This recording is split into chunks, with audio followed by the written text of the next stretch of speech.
In this video, we're going to compare the development potential on this project in San Diego County. We're going to see if it makes more sense to use SB9 and do a lot split, or the new ADU regulations and build units in the back.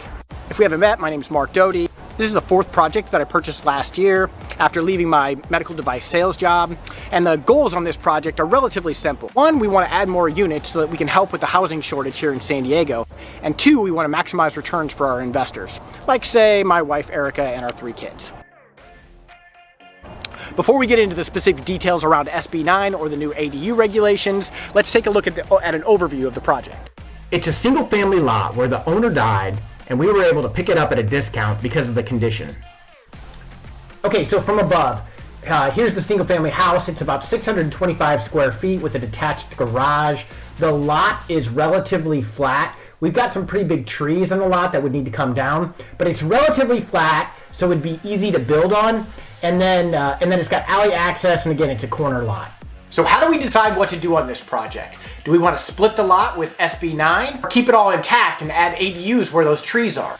Here's what the San Diego Development Office had to say about it.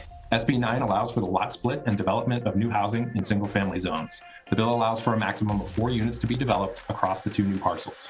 Locally, we are proposing that once a property has developed additional units under SB9, the property owner may not develop additional units under the city's accessory dwelling unit regulations. So based on that, you have to choose. You can't do SB9 and add ADUs. So you have to pick one or the other. Let's look at SB9 first. In order to split your lot and then build additional units, there are several rules that you have to follow. First of all, you can't demolish any housing that's been rented in the last 3 years, and there's an emphasis on anything that's been under rent control or has been used as affordable housing.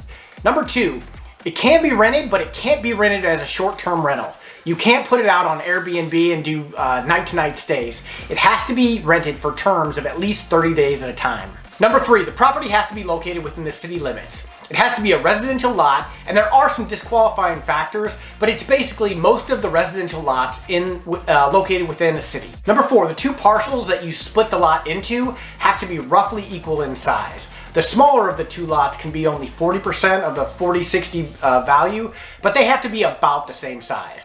If you meet all these qualifications, you can do a by right lot split, which eliminates the public hearing and the environmental review, which ministerially approves your ability to split the lot and then add up to 4 units on the 2 resulting parcels. However, there's also a major drawback built into SB9, and that's that the owner has to occupy the property, or at least sign an affidavit that says they will own or occupy the property for 3 years after the lot split. That totally eliminates the feasibility from a development perspective in order to utilize SB9 to develop more projects. So from my perspective, SB9 really isn't going to help me develop more units in San Diego to help with the housing crisis or turn a profit for my investors. What I see as a more realistic way to accomplish these 2 goals is where I can buy projects where you can utilize the new ADU laws and then build more housing units in San Diego.